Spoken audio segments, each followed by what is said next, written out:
What's up? Okay, what if I told you that your toddler having a tantrum might be the best thing ever? You probably would be like, okay, I'm done with her. I don't want to talk to this woman. She's off her rocker. Believe me, I get it. Toddler tantrums are like the bane of every mom's existence. But I have learned a few things of how to deal with them that actually, I wouldn't say I look forward to them, but I see opportunity in them. And so I'm going to share with you some of my best tips and tricks on managing the chaos and bringing a little peace back into your home. So the thing about toddler tantrums, and this is something I truly wish we all understood, not just with our kids throwing a tantrum, but just in every area of life, is there is opportunity. And I remember the first one I ever experienced. My daughter was just under 18 months old. We were in a store, and I don't know what happened. I still to this day have no idea what triggered her. She lost it, lost it. Now if you know my oldest, she's like kind of like little Miss People Pleaser. She wants everybody to be happy. Like from the time she was a baby, I don't know, she's just not that type of kid. Like we had never had a tantrum, and in fact we had very few with her after that. But I remember trying to calm her down in the store, and it just wasn't happening. And I think she got overstimulated. So because we were in a craft store, and I was like, look at all this stuff, and she was just like done. So we went outside, and I was like holding her and rocking her, trying to figure out like what happened. People are giving me looks, and I'm just like, I don't know, I'm not abusing my kid, I don't know what happened. I got so bad I had to put her in the car. And if you haven't tried putting a tantrum throwing toddler into a car seat, that's a whole new level of Olympics right there. That is super fun. So now I wouldn't say I figured all this out overnight. It's not like Kristen woke up with these divine epiphanies, but I did see that there was opportunity in the tantrum. And as I started studying mindset and even children and their development and all this, I started seeing tantrums actually as a gift. So, and I'll explain why. When your toddler is having a tantrum, it is literally, one, them having a hard time taking in their growing mental capacity. Their minds, their worlds and their minds are so small that as they grow more awareness of what's going on around them or their place in the world, or like they're growing and understanding, they get massively frustrated. They don't understand logic the way we do it. And unfortunately, this is where so many parents, me included, we get it wrong, is we expect adult emotions, adult logic, adult experiences to make sense to a toddler. So we try to explain to them how things are supposed to be. But really, unless, I will say, if you don't approach tantrums in a healthy way, you may develop a kid who does manipulate with tantrums. But initially, before that all happens, a tantrum is literally just your child communicating their emotions. They don't know how to express the level of frustration and confusion inside of them. So now, I don't give the tantrum itself a lot of energy. As a parent, I control my energy, and I think that that's very important, because when we get triggered by the tantrum, we can lash out in anger and frustration, and our children will sense that. And honestly, I want children who feel safe expressing their emotions to me. As they get older, I want them to be able to tell me, hey mom, I'm feeling frustrated, when they're old enough to use words and recognize what emotions, how to put a word or describe an emotion. But when they're that young, they don't know how to do that yet. So they literally just scream. That's all they know how to do. So, but I don't give the tantrum itself a lot of energy. I don't try to stop them from feeling. Now I understand, like some kids will throw a tantrum for like 1 minute. Other kids will throw a tantrum for an hour, but I honor how they are feeling. And if they need to express and release this emotion that they're having, I will let them. Now, I always speak in solution mode for my kids. Actually, before I go into that, here's what I think is important to do is I check in with my kids. I will so my first will let me sit right next to her, and I would just say, hey, I'm right here. If you want a hug, if you just want love, if you want me to talk to you, if you want me to hold you, whatever, I'm here. I would be physically present for her for however she needed me to be. My second will literally push me away, and she would be like, I don't want you, get out. Like, she would kick and punch until I would leave. And so I would respect her wishes and like, okay, that's fine. She would say, I want alone time, or this is when she got a little older, but like she would tell me I want alone time or I need space. So I would honor her, but I would check in with her periodically, and I would just say, hey, do you want me yet? Would you like a hug? And very often she'll still say no for a while, but eventually she'll come out and she'll just like bury her head into my neck and like accept this big mama bear hug. And then I think that's really important, is to honor the emotion that your child is experiencing and how they're feeling is valid. Now, is it valid that they wanted a cookie and you didn't give them a cookie so they like throw a fit? No, but them being upset that they didn't get a cookie, that's okay. You're allowed to be upset. So, but that doesn't mean you're gonna get a cookie. And I think that's what a lot of parents miss, is you don't try to fix the emotion, you try to help them understand it, and that's what I was gonna get at before, is like I get into solution mode with my kids.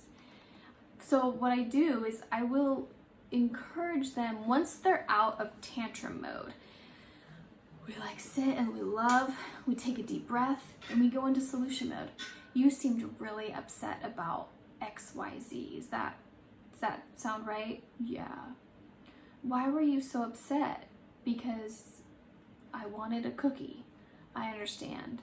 So, and I just get them to talk. I get them to learn to express. I help them put words with emotions. I help them understand how things happen.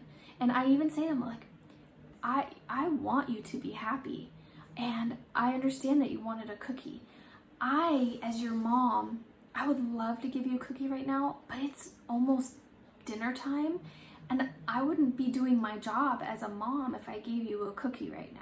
Now, obviously, if you have a 1-year-old, you may not get into this much of like a conversation, but it's still like using the same principles at each level of development and understanding that your kids have.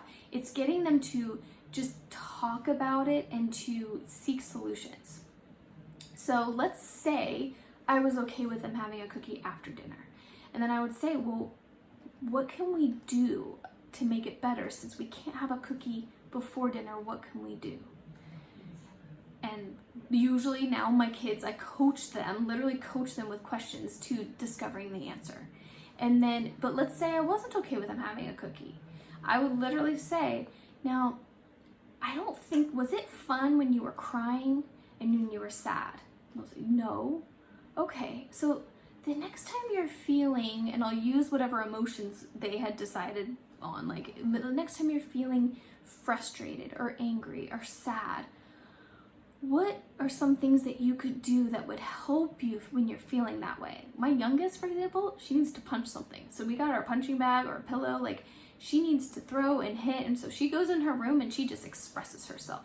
My oldest is much more like a feeler. She might just need to go have like some space in her room. She might shed a tear. She might snuggle with her like her stuffed animals and just like feel it and then come out later.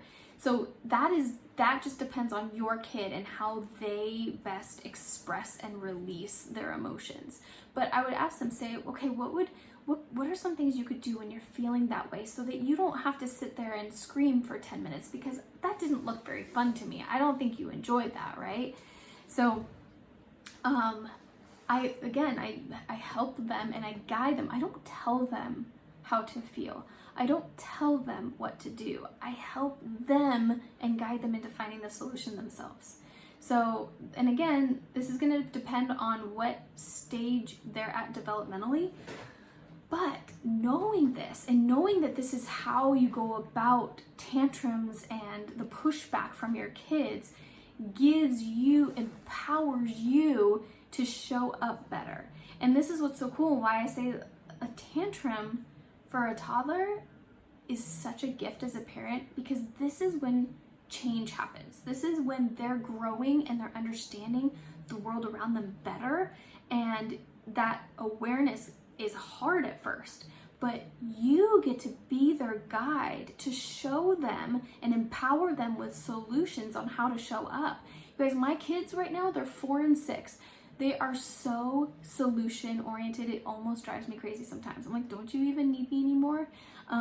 Like anytime they get a scrape or a cut, like I will love them. Like I will always say that. Like I love my kids when they're sad. I am there. I'm willing to hold them, cry with them, love them, do whatever they need. But when it comes to fixing the problem, I don't jump and fix everything for my kids. I don't feel like that empowers them with anything, and I want them to become adults that aren't reliant on other people to solve all their problems. I want them to take action on what they want and them to take action on what they don't want and go against it. So when they get a scrape on their knee, I love them until they're feeling better, and I say, okay, well, what do you want to do now? And okay, this isn't how I started. Now it's ingrained in them. Like they're just solution oriented. They just jump up and do. But I'll say, okay, well, we could maybe if we wash it and get the dirt off, that would probably feel better. Do you want to do that? Do you want to try that? And sometimes they'll say yes, sometimes they'll say no. That's okay. I honor them. It's their choice. If they keep complaining, but they don't choose to take action, and I remind them, I said, well, I had the idea that we could wash it, but you said you didn't want to do that. Do you want to try it now? And I literally just keep going back into solution mode, keep repeating solutions to them that they get to step into it or not.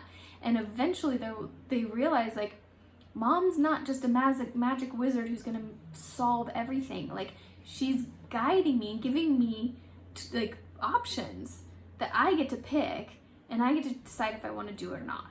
So now my kids have gotten like beat up so much by themselves lately. They're really like wild outside, and I don't know what happened the other day. Like my youngest had a ladder fall on top of her. I don't even know how that happened.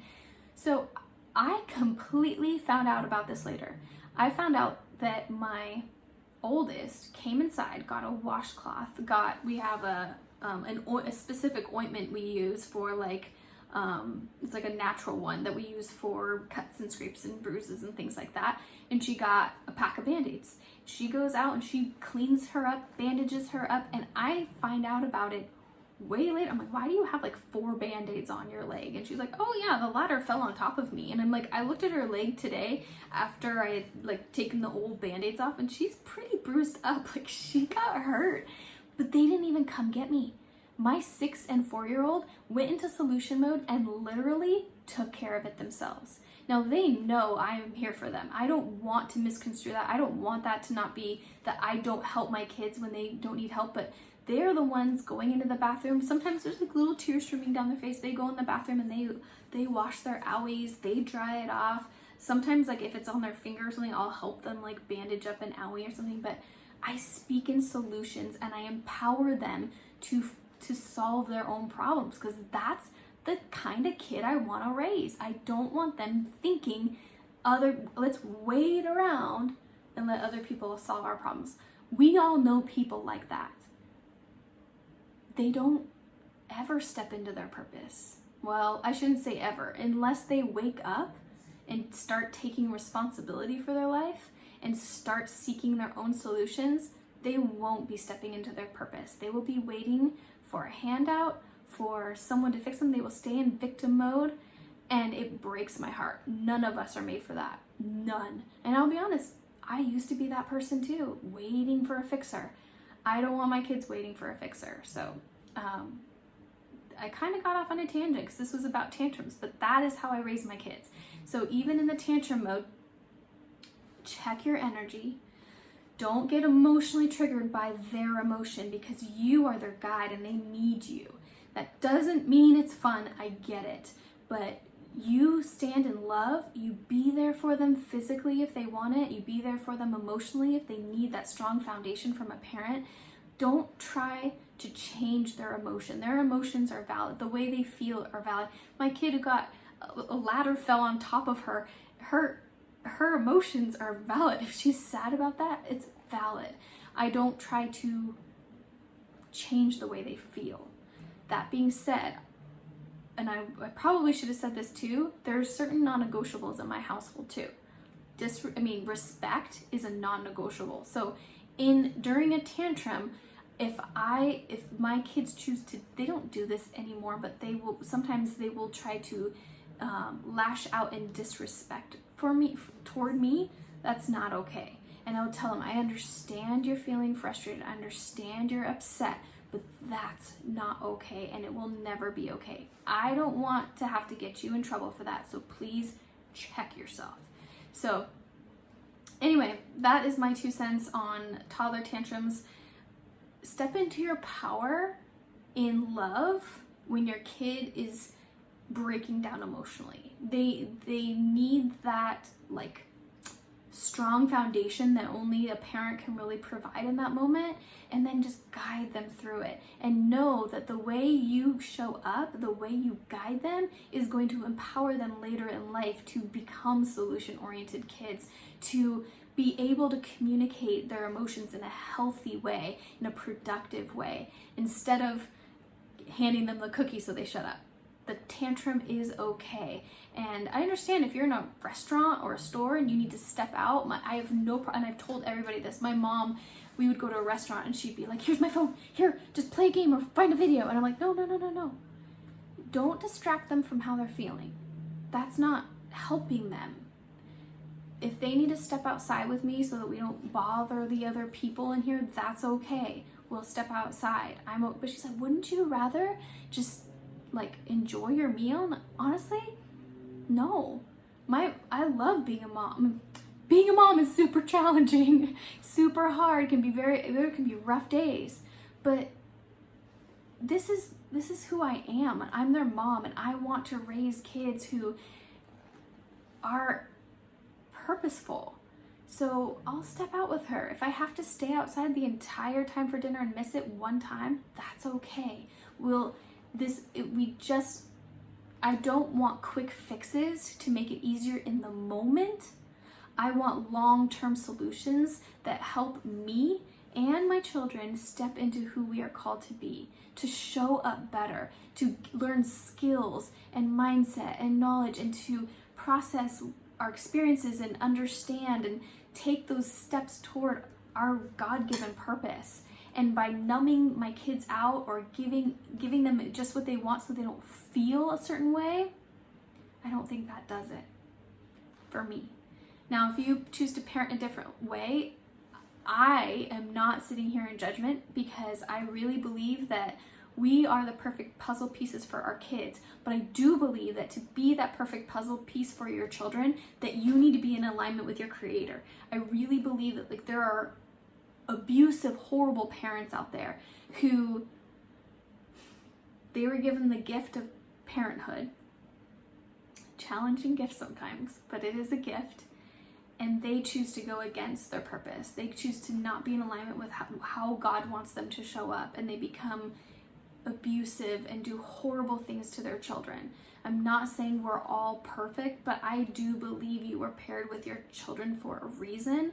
So stand on that and know that if you choose to do something different from what I do, that's okay, because that's between you and God, and nobody else's opinion of you matters. If you're in alignment with your Creator and how He's calling you to show up, my opinion doesn't matter at all. All right? If you enjoyed this video and you want more of it, hit subscribe. You can follow me on Facebook and Instagram and connect with me there as well. And if I can ever serve you in a way, let me know.